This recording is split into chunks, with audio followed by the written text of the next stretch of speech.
to Cody Talks NFL, presented by Blitzalytics.com. And here's your host, Cody Manning. And welcome back. Cody Talks NFL's here.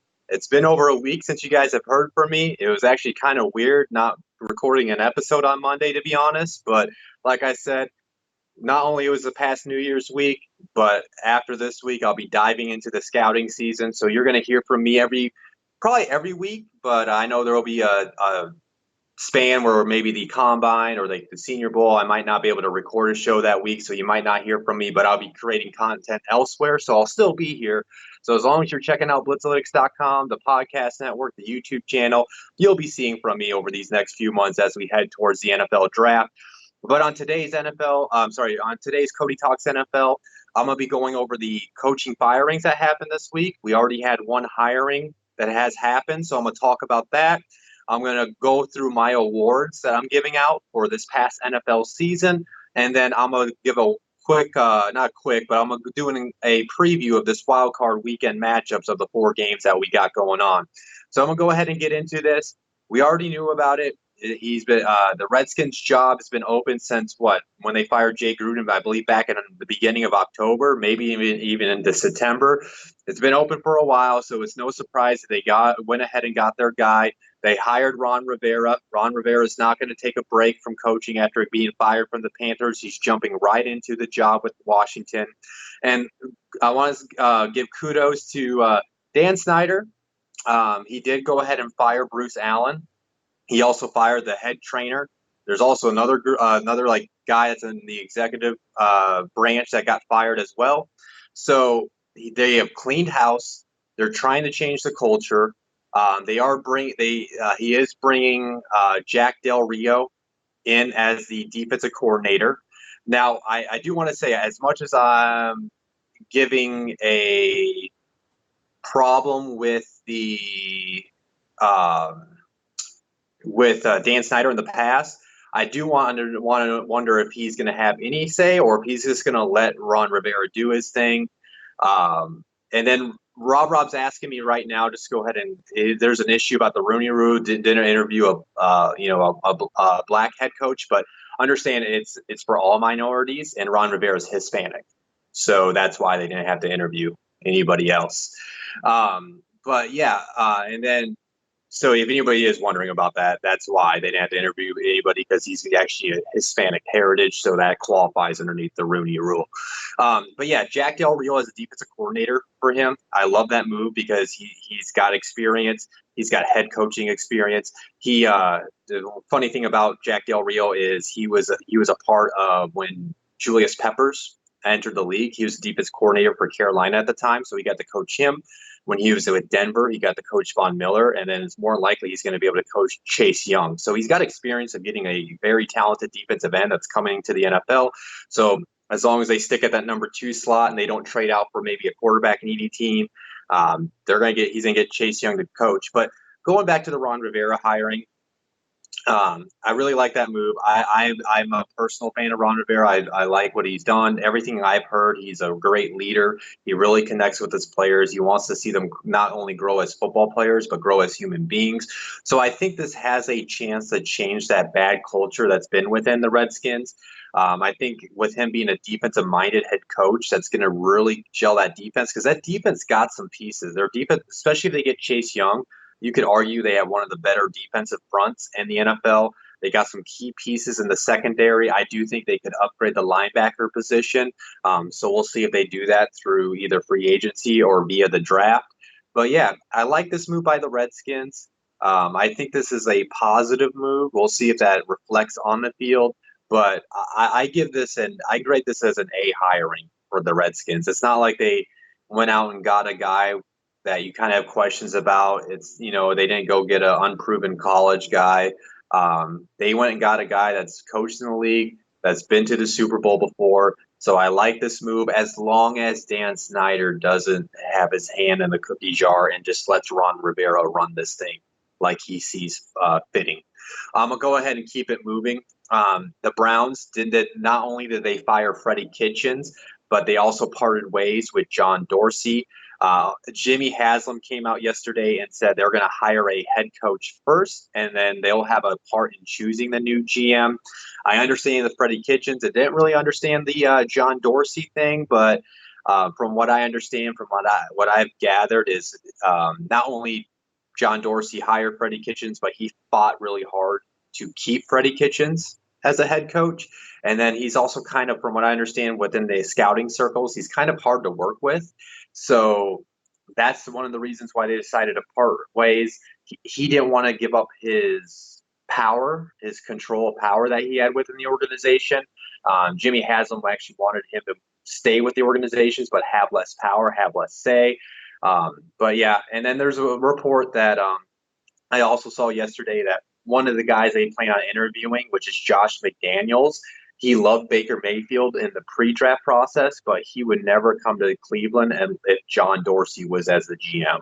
So that's kind of one of the reasons why I think they wanted to move on. It was so they didn't have limited candidates they could interview, because I know like Matt Rule turned down the interview, and it sounded like Ron Rivera as well. They weren't really interested if John Dorsey was going to be the GM of Cleveland. Now, as far as some interviews they have lined up, they already interviewed Mike McCarthy. They're expected to interview Josh McDaniels, Eric Bieniemy, Brian Daboll, Kevin Stefanski, Robert Saleh, Mike McDaniel, and Mike LaFleur all expected to get interviewed. I forgot to put it on the list. Greg Roman from Baltimore is also supposed to be interviewing with the Browns. I know it sounded like they have great interest in Urban Meyer, but if you hear the Urban Meyer connection anywhere, if he's going to go anywhere, I feel like it's Dallas. But from what I have understand, from what I've gathered, he's more of like helping teams search for coaches over becoming a new candidate. Plus, why would you want to commit to a guy that's kind of like left pretty quickly anywhere he's gone at the college ranks too? So I think if you're an NFL team, especially like the Browns, you want to get that position figured out and have somebody that's in there for the long haul. And then, and then like Rob reminded too, his health issues too, right? Like you don't need to hire him. And then the stress of the NFL job is, in my opinion, way more stressful than a head coaching job at a college position.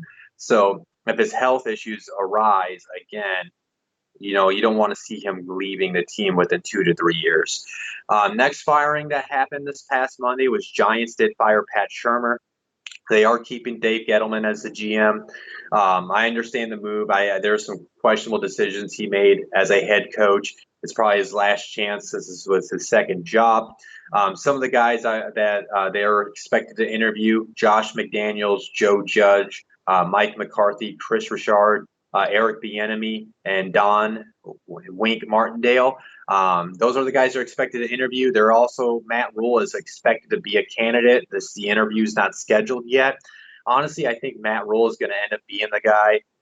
He has coached with the Giants in the past, so he has that connection there. He's from the area. Something about Matt Rule I really like. He was able to turn around the Temple program. He was able to turn around the Baylor program after all those sanctions that happened to Baylor. And he's a really anytime you can get a guy that wants to grow humans over like just being a coach, I'm a big fan of. And every interview I've heard from him, that's what he talks about. And I really like it, like how he carries himself. So if they're looking to change that culture and get back to Giant winning ways, I think Matt Rule would be the guy. And then, of course, Panthers, they're looking for their new head coach since moving on from Ron Rivera. Same thing with Matt Rule. He's expected to be a candidate for this job, but he's not taking interviews quite yet. He's actually, after his, I think it was the Sugar Bowl he was in, he's taking a week break, and then he'll probably attack any NFL interviews. But they're also expected to interview Josh McDaniels, Mike McCarthy, Eric Bieniemy. I forgot to put his name on the list with this one too. Greg Roman's expected to interview for that job. I couldn't find a wide range of interviews for these. David Tepper, the owner, must be keeping it very quiet as far as the guys he's looking at. But as you can tell, he's looking at offensive-minded guys. So that's why you're not seeing any of these defensive-minded head coaches coming up in their search. Not sure where they're going to go. They've been very quiet as far as the head coaching search. And then moving on to the last little piece of news for head coaching, Jason Garrett has yet to part ways with the Dallas Cowboys. Ed Werder reported last night they're expected to move on from him after the series of meetings this week. It's almost like I forget the guy that said it on the Pat McAfee show. It's almost like Jason Garrett's crying in these meetings. It's almost like breaking up with somebody. It's hard to break up with them when they're crying in the meetings. I don't really think he's doing that, but I found that funny. But keep in mind, his contract is up January 14th. And we know Jerry loves his boy and Jason Garrett. So it has that odd feeling he's just going to let that contract run out until January 14th and then move on. We'll see if they get a Lincoln Riley. Odds came out on betting sites this morning that Josh McDaniels is the favorite to get the job. I really don't see that happening. But yeah, keep an eye out on Blitzalytics.com. Greg Lear, our Cowboys guy, he's got an article set out with top 5 candidates he thinks the Cowboys could go after. So as soon as that's official, and they're not going to keep Jason Garrett for one more year, that will be posted on our website. So please stay tuned on that. And so once Jason Garrett's gone, check out Blitzalytics.com. We'll have a top 5 article as far as candidates that they could be searching for. I still think if they move on from Garrett, it's going to be Lincoln Riley. I think Jerry's going to be willing to open up the checkbook to bring him to Dallas. But yeah, so that's all. It's actually been more of a quiet Black Monday than normal. There's no quick hirings. Teams are taking their time to get guys in line for the job. So, but yeah, usually you'd see 5 to 10 coaches fired, and we only see 3 or 4 this year. So it's pretty interesting how quiet this year has been. But yeah, I'm gonna go ahead and get into the award section. I'm gonna start off with the MVP award. This was easy for me to choose. It's Lamar Jackson. He had a 13-2 record. He had a 66.1% completion percentage. He had 3,127 passing yards and 36 passing touchdowns. That's number 1 in the NFL. He did have 6 interceptions, and then he had 2 game-winning drives this year. And then he also had, of course, he broke the rushing record for our quarterback. He had 1,206 yards and 7 touchdowns on the ground. And that was all in 15 games. He didn't even play that last game. So he balled out. He's the MVP. You can't even make an argument with how Russell Wilson fell off at the end of the year. He's the clear-cut MVP. Moving on to my offensive player of the year, and I want to say this too. Obviously, Lamar, you could argue, is not only the MVP, but he's also the offensive player of the year. I could understand that argument, but in my personal opinion, if you're the MVP, you're the MVP. I don't really like people winning multiple awards like that. Like, let them win the MVP and show somebody else some kudos for what they did with how their year went, especially on the offensive side of the ball. Personally, my offensive player of the year is Christian McCaffrey. Christian McCaffrey, he had 1,387 rushing yards and 15 touchdowns. He had 116 receptions at the running back position. That's ridiculous. For 1,005 yards and 4 touchdowns, he's the 3rd running back in NFL history to have a 1,000 season. And I want to give credit to Jack Bourgeois, our CEO of Blitzalytics. He put a bunch of great stats from our MVP metric online last night on Twitter. So if you want to go check out his Twitter, they're also retweeted on our Blitzalytics Twitter account. But I pulled this from him. He had 43.7% of the team yards, and he also had 34.12% of the team scoring. He was that team offense. Now, I can understand somebody's case for a Michael Thomas to win this award. He had a great year. But here's my argument. You take Christian McCaffrey off the Panthers team this year, do they score points? Probably not that much. You take Michael Thomas off the Saints, I think they could still move the ball and still score points. So that's why I give Christian McCaffrey the Offensive Player of the Year award over somebody like a Michael Thomas. But in my opinion, those are the only 2 guys that probably are deserving to win this award, of course, outside a Lamar Jackson. My Defensive Player of the Year, this was hard for me. But it's hard for me to say too because he is a Patriot. But Stephon Gilmore, the guy had a great year. I know he had his probably worst game of the year, the last game of the season. But when you look at the overall stretch, he had an outstanding year on the number 1 defense in the NFL. He had 6 interceptions, which was tied for first in the NFL. 2 touchdowns off those 6 interceptions, 20 pass deflections, 1 fumble recovery, and 53 tackles. And cornerback's D-back in general is a hard to win this award, but I give it towards him. I know a guy like Shaq Barrett had a great year, but that defense wasn't that great for the Bucs outside stopping the run. I just wanted to give credit to somebody that was on a great defense that's in the playoffs. And it's the number one defense, and he was the face of that defense. So I give it to him. I could understand somebody's case for a guy that has a bunch of sacks, but sometimes sack numbers don't really prove who the player is. I'm not saying Shaq Barrett's a bad player, by the way. I think he had an outstanding year. But if I'm going to give this award, I want to give it to Stephon Gilmore, a guy that was a face of the number one defense in the NFL. Moving on to the rookie of the year, my offensive rookie of the year, I wanted to give it to Josh Jacobs of the Oakland Raiders. He only played 13 games, but in those 13 games, he had 1,150 yards, which is 8th in the NFL. So he's the top 10 in his position, only playing 13 games. So imagine if he played those other 3 games, he probably would have finished top 5 in rushing. And if you look at like a guy like Kyler Murray, he was like in the middle of the pack of the quarterback position as a whole. And then if you look like at a AJ Brown, he was like maybe 20 to 30 as a whole. So if you look at Josh Jacobs, for only playing 13 games, for him to be a top 10 rusher in the league, that's why I'm giving him this award. He also had 7 touchdowns. Didn't really do much in the air, 20 receptions, 166 yards. So if you're looking to draft him in fantasy, you hope maybe John Gruden decides to start throwing him the ball more next year. But kudos to Josh Jacobs. He had a great year. As long as he can stay healthy, you'll have a bright future in the NFL. And then moving on to my defensive rookie of the year, I'm giving it to Nick Bosa. He completely helped change that 49ers defense. I mean, you can make a case for him to even be in the defensive player of the year conversation. He had 47 tackles, 16 tackles for a loss, 25 quarterback hits, 9 sacks, 1 forced fumble, 1 fumble recovery, 2 pass deflections. He even had an interception this year.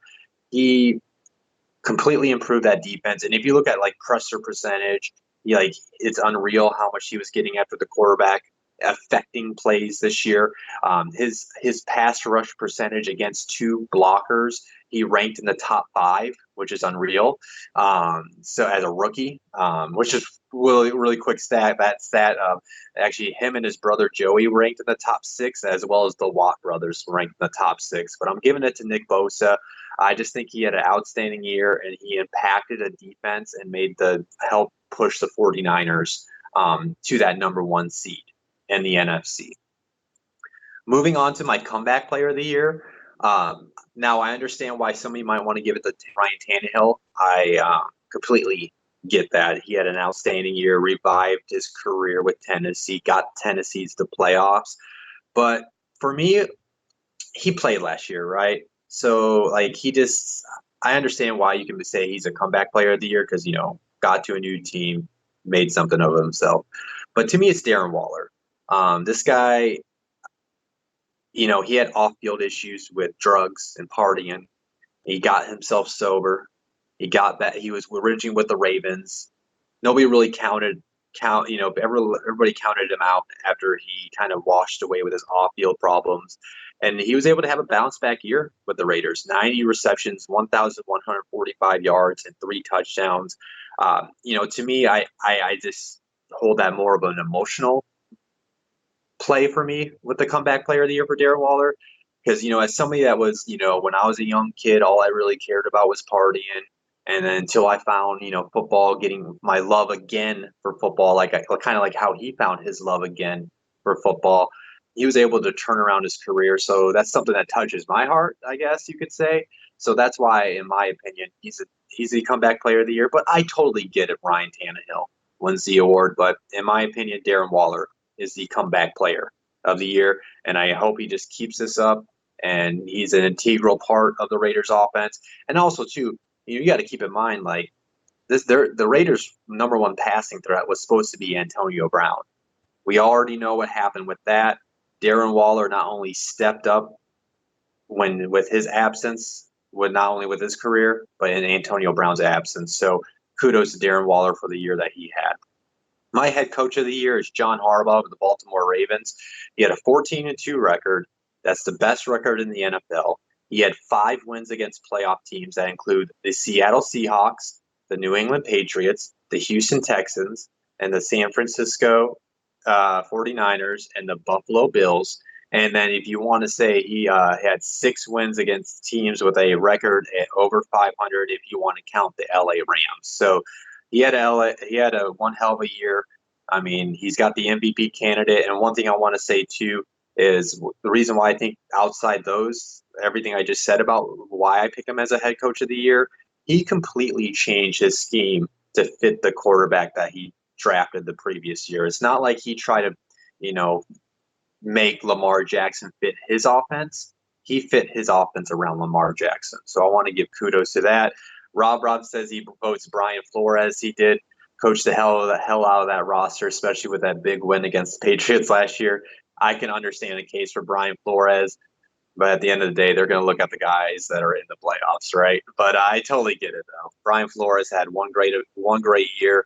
And, if I would touch on that really quick, I can't wait to see what they do when he has talent and that. And the AFC East is getting a lot better outside the New England Patriots, which is probably why Josh McDaniels wants to get out of there.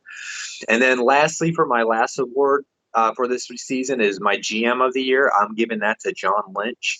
The 49ers had a 13-3 record, number 1 in the NFC. And the reason why I give them the GM of the year is that 49ers team all throughout the year lost guys. They lost their tackles. They lost George Kittle for a stretch of time. D Ford. They lost Quan Alexander.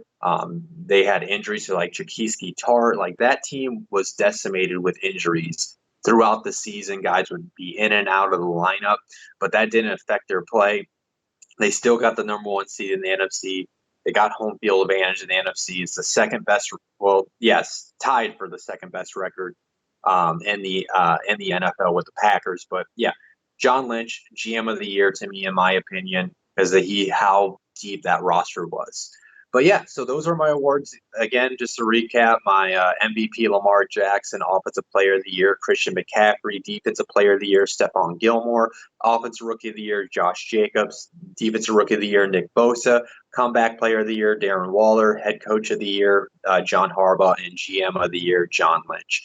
Now I'm going to go ahead and get into these wild card previews. I found this pretty weird, but I guess it happened in 2015. I just didn't remember, but it seemed like I never remember where they set up the wild card weekend where both AFC games are on the same day and both NFC games are on the same day. Usually it's, AFC, NFC, AFC, NFC, or whatever you want to flip it. But yeah, I'm gonna start with the first game of Saturday's game between the Bills are going to Houston to face the Texans. Start with some injuries on the Bills front. These following guys are questionable. Andre Roberts with a foot, Levi Wallace with an ankle, Shaq Lawson with a hamstring, and Ty Nsekhe with a ankle injury. And then on the Texans front, Jaleel Adai is questionable with Achilles. Actually, all these guys are questionable. Will Fuller with a groin, Jonathan Joseph with a hamstring, Bradley Roby with a hamstring, and Jordan Akins with a hamstring. Now, a couple stats on these teams with the Bills. On their offense, they rank 23rd in scoring. They score around 19.6 points per game. They have the 8th best rushing attack. They get around 128 yards per game, and they will rank at the bottom of their passing attack. They rank 26 with 201.8 points yards per game. Now their defense for the Bills has been outstanding. They hold teams. They're the second best defense in holding opponents to scoring only 16.2 points per game. Now their defense is the 10th best against the rush. They only allow 103.1 points per game. They have the 4th best passing defense, allowing 195.2 yards per game. Now, looking at the Texans, they have the 14th best offense in scoring. They get around 23.6 points per game. I was actually surprised. They ranked in the top 10 for the rushing attack. They have the 9th best rushing attack, getting around 125.6 yards per game, and they have the 15th best passing attack. They get around 236.4 yards per game. Now their defense is kind of lackluster. They are 19th in opponent scoring. They allow 24.1 points per game. They have the 25th ranked rushing defense, allowing 121.1 yards per game, and they have the 29th ranked passing defense, allowing 267.2 yards per game. So how this game's going to go, I mean, and now they do get J.J. Watt back. He's officially active. He wasn't even listed as on the injury report. He's officially back. He will be playing now. We'll see if that's going to be in a limited capacity. I have a feeling he's not going to be playing like 100% of the snaps. He might just be a rotational player, but with a high percentage of snaps for being a rotational player. We'll see if he's able to affect this game at all. But I don't expect him to be 100%. I mean, he's returning within 3 months of tearing his pec, and that's a pretty serious injury. I think this game's going to be close, though. I expect the Bills defense, they're going to slow the attack from Deshaun Watson down. Will Fuller more than likely is not expected to play. He's a true game time decisions, but sources sound like he's not expected to play. And when he doesn't play, Deshaun Watson usually has struggles and has some of his worst games. So I think they can be able to stick like a guy like Tre'Davious White on DeAndre Hopkins and limit their passing attack between the two. I don't really, unless Carlos Hyde has a day, I really don't expect their rushing offense to really go off against the Bills. Now, the key is going to be the Bills' passing attack. The Texans struggle against the pass, but the Bills' passing attack this year with Josh Allen's been up and down. Some weeks it's really great. Some weeks it looks pretty bad. But if he can have a pretty good game through the air and without having to force anything and doesn't force any turnovers, I think they're going to have a pretty good day. And then the Texans also do struggle against the run. So I think Devin Singletary can go over 100 yards. I think Josh Allen can use his legs to extend plays and get first downs with his legs as well. I'm going to take the Bills in this matchup. I think the Bills are the better team overall. I think they have the better defense, and I just think the Texans are a little too banged up right now. And I don't know, the Texans just don't excite me. I think it's going to be a close game, though. I think it's going to come down to the wire. It's going to come down to who has the ball last in the fourth quarter. But I think the Bills find a way to win by a field goal. I could see this being like a 24-21 type win for the Bills. And assuming that happens, they'll move on to the divisional round. And it just depends on what happens in that Patriots game as far as who they will face. Because basically, if the Bills win and the Patriots win, the Bills will go face the Chiefs. No, I'm sorry, the Bills will go face the Ravens. But if the Bills win and the Titans win, they would go face the Chiefs. But yeah, I think the Bills win, like I said, a 24-21 type matchup. Moving on to the second game of our Saturday matchups, Tennessee is traveling to New England to face the Patriots. As far as injuries for this matchup on the Titans front, Adam Humphries has been ruled out with an ankle injury. And then these three players are questionable. Khalif Raymond with a concussion, Cody Hollister with an ankle, and Dane Cruikshank with a illness. And then on the Patriots front, these following guys have been questionable. Jawan Bentley with a knee, Terrence Brooks with a groin, Jamie Collins with a shoulder, Julian Edelman with a knee and shoulder, Jonathan Jones with a groin, and then Jason McCourty with a groin injury. Now, starting with the Titans, as far as their stats on the offensive side of the ball, they are 10th in scoring. They actually average around 20. They average 25.1 points per game. They have the third best rushing attack. They get 138.9 yards per game, and they have the 21st best passing attack. They get 223.9 yards per game. Now, as far as their defense, they got the 12th best defense in holding opponents scoring to 20.7 points per game. They have the 12th best rushing defense, 104.5 yards per game they give up. And then they rank 24th in their passing defense. They allowed 255 yards per game. And then Rob provided me a crazy stat about the Titans. They haven't made a field goal since week 13. They made a total of one in November and December combined, which I think is actually going to probably affect this game, because you had to have I'm already diving into my preview, but you have to have all three phases of the game play as perfect as you can, especially when you're on the road against New England in the playoffs. I don't care how bad New England's offenses look this year and how bad they looked last week against the Dolphins. It's the playoff time. But yeah, speaking of New England, though, to go over their stats, they actually they're the 7th best scoring offense this year. They get 26.2 points per game. They have the 18th ranked rushing attack. They get around 106 4 yards per game. They actually surprisingly have the 8th best passing attack. They get 247.6 yards per game. And like I said, when I talked about Stephon Gilmore, they got arguably the best defense in the league.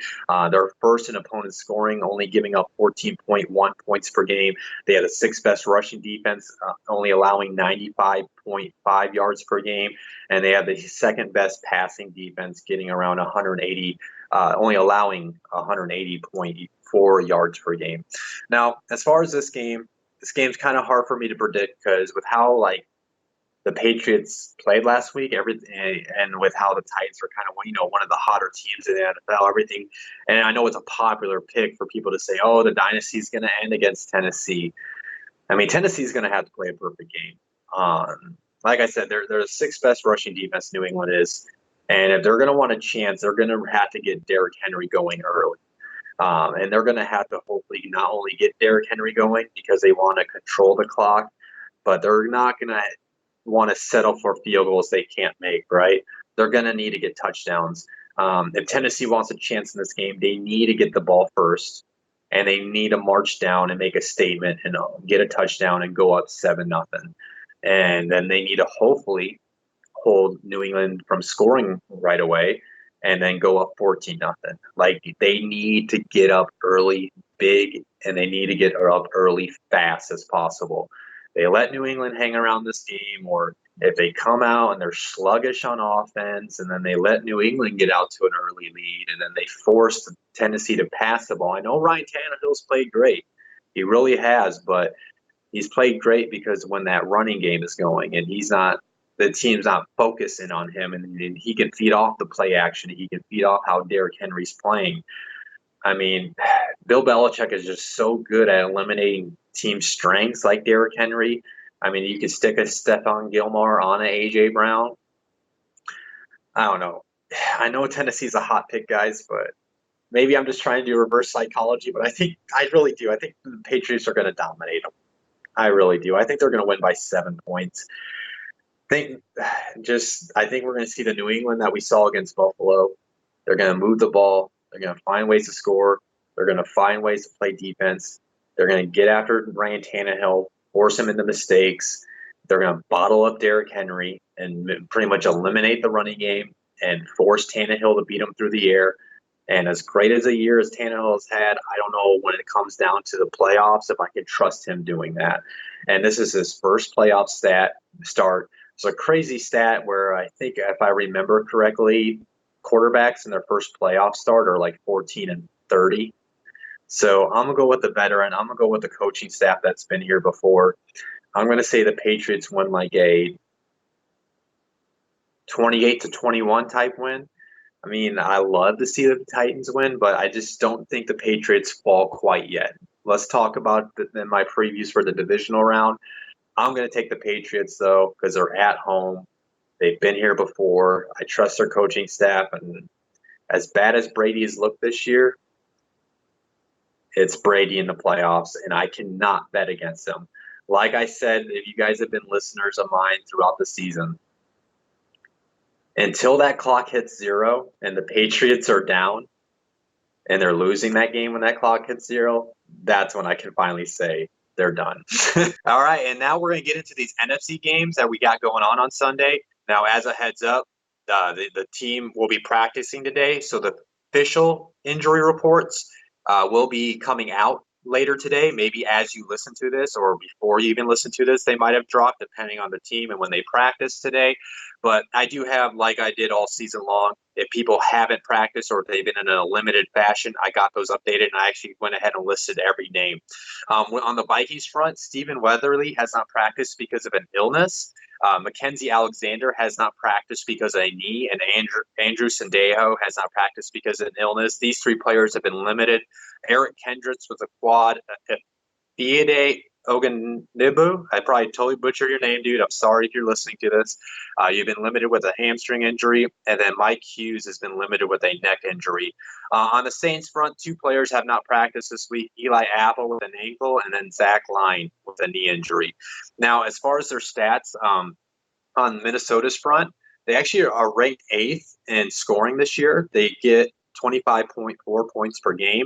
They have the sixth best rushing attack. They average 133.3 yards per game. And then they have the 23rd ranked passing attack. They get 220.2 yards per game. Now, their defense, they have the sixth best defense and holding opponents only scoring 18.9 points per game. They rank 13th against the rush, allowing 108 yards per game. And then they have the 15th passing defense, allowing 233.6 yards per game. On the Saints front, they have the fourth best scoring offense this year. They get 28.6 points per game. They have the 16th best rushing attack. They average around 108.6 yards per game, and they have the seventh best passing attack with 265.2 yards per game. Now, their defense, they're 13th in opponent scoring. They give up around 21.3 points per game. They have the fourth best rushing defense. They only allow 91.3 yards per game, and they have 41 straight games where they have not allowed a 100-yard rusher. So if Minnesota really wants to pull off this upset, they need Dalvin Cook to break the heart and soul of their rushing defense and get over that 100 yards, and that's how they'll beat them. And then they have the 20th best passing defense, and they get 241.8 yards per game. Now, how this game's going to go? Everything says the Saints, right? They're one of the hotter teams in the NFL. They're one of the better teams in the NFL. They're at home. But I think this is going to be really close because Minnesota's taken things to heart. I don't know if anybody's seen this, though. Mike Zimmer came out and talked about it. The Vikings were not included in the promotional video about the playoffs. He talked about how the Saints are 8-point favorites. Cameron Jordan has been coming out all week talking shit. He's been talking shit on the Vikings, talking shit on Kirk Cousins. There's so much billboard material, and I don't think people realize how much when people get this billboard material, it affects games and it affects how players play. I think Minnesota's going to come to play this game. I don't know if this will happen, but if Xavier Rhodes can be Xavier Rhodes, and he can stick on Michael Thomas. He's got the size. He's got the speed. Michael Thomas isn't like a blazer who Xavier Rhodes has struggled with this season. And maybe they can double team him and eliminate him and just focus on Jared Cook and Alvin Kamara. There's a way they can slow the Saints defense down. And I think Minnesota's going to have a shot to win this game. Now, with all that being said, I still can't pick Minnesota. I'm just giving you a reason why this whole 8-point, if you're a bettor, I might take Minnesota to 8 points, right? Because I think Minnesota is going to keep this a close game. But I am going to go with the Saints because I do think the Saints have what it takes to get to the Super Bowl this year. They're also going to want to get their revenge, for the Minneapolis Miracle from a couple of years ago. I'm going to pick the Saints like a 24-20 type win. But I would not be surprised if the Minnesota has the ball at the end of the game and it's in Kirk Cousins' hands, and he has a chance to win them the game. But that's what I'm waiting for, right? Kirk Cousins hasn't given me anything to believe in a primetime, big-time matchup against a great team like the Saints that they can get it done. But if he can get it done, I think Minnesota has what it takes to get on a hot streak because they have the talent to do so to go to the Super Bowl. I know people want to count them out because of how they ended the season, which is why I cannot pick them. But there's a reason why I think Minnesota has a chance to pull off the upset on Wild Card Weekend. But my football head says the Saints are going to find a way to get it done. They are at home. It's in New Orleans. So I pick the Saints to win 24-20. Now I'm going to get into that last game of the Wild Card Weekend on Sunday. You're talking about two extremely banged up teams heading into this matchup. I'm going to start with the Seahawks injuries. These following players have not practiced. Dwayne Brown with a knee and biceps, Jerron Brown with a knee, Mike Iupati with a neck, Malik Turner with a concussion, Jadeveon Clowney with a core, Michael Kendricks with a knee, and these two players have been limited for Seattle. Joey Hunt with a fibula injury, and Phil Haynes with a head injury. Now, the Eagles front, of course, they're pretty banged up. These two players have not practiced. Nelson Aguilar with a knee. Miles Sanders with an ankle has not practiced. But from what I understand, he should be able to give it a go on Sunday. We'll see what the official injury tag is when that comes out today. And then these following players have been limited: Derek Barnett with an ankle, Fletcher Cox with a triceps, Zach Ertz with ribs and backs, with a rib and back injury, and then Lane Johnson with an ankle injury.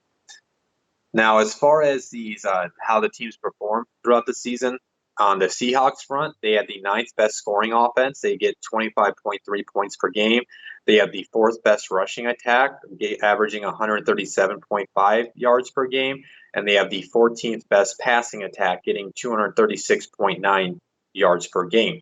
Now, their defense is pretty bad. They're the 22nd. They rank 22nd in opponent scoring. They allow 24.9 points per game. They have the 22nd rushing defense, allowing 117.7 yards per game, and they have the 27th best passing not best, I shouldn't say that, but they rank 27th in passing defense, allowing 263.9 yards per game. Now, looking at Philadelphia, their offense ranks 12th in scoring, getting 24.1 points per game. They ranked 11th in their rushing attack, getting 121.2 yards per game. They got 11th passing attack, getting 239.6 yards per game. So pretty consistent on the offensive side of things. And then on their defense, they have the 15th best. They're right in the middle of opponent scoring, allowing 22.1 yard points per game. They have the third best rushing defense. They only allow 90.1 yards per game. And then they have the 19th best passing defense. They rank 19th in passing defense, allowing 241.6 yards per game. Now, as far as how this game's going to go, it's really hard for me to pick because everything would say the Seahawks, just because the Eagles are so banged up. But then you heard all those injuries that I went through with Seattle, and you heard the stats. They have one of the worst defenses in the league as far as stats wise, even though they have the ability to create turnovers, which can change games, assuming Quandre Diggs will be back for them in the secondary. We also don't know if Miles Sanders is going to be healthy for the Eagles, if he's going to be 100%. I know Boston Scott's been fine, but he's no Miles Sanders in my opinion. He's a good, solid complementary back, similar to how Darren Sproles used to be in that offense. I know Philadelphia's at home, but I got to go with the Magic Man and Russell Wilson. I mean, Seattle was super banged up last week, and they were a half an inch from winning the NFC West. And you could argue the pass interference call that was missed, even though I think the guy initiated the contact. I'm not trying to get into that, but you could argue like there is a way that Seattle should have won that game against San Francisco, and San Francisco's a pretty good team. So I'm going to go with Seattle just because I trust Russell Wilson more. I think he'll find a way to get it done. I think it's going to come down to the wire, though, because of how banged up Seattle is. Philadelphia is at home. They'll play tougher at home. They've played better ball as of late. But I think all the injuries that Philadelphia has sustained throughout the season will finally catch up to them here. But I think the Seattle wins like a close defensive battle, like a 21-17 type win for Seattle. So just to recap my winners that predicting, I got the Bills winning over the Texans, Patriots over the Titans, Saints over the Vikings, and then I got the Seahawks over the Eagles. But I want to be surprised if I'm completely wrong because it's wild card weekend, guys. Wild card weekend is so fun. The playoffs, you never know what's going to happen. There's always some type of upset that happens. And the playoffs are just so great because we've seen 6 seeds go all the way to the Super Bowl and win in the past. Will it be the Titans or Vikings this year? We'll find out this weekend if they can at least get past this round. Now I'm going to get to my producer question. Assuming Dallas, of course you had to get me laughing. Assuming Dallas does fire Ginger Spice, I guess that's what Rob calls old Jason Garrett. Which job, including Dallas with a coaching vacancy, would I personally want? Ugh.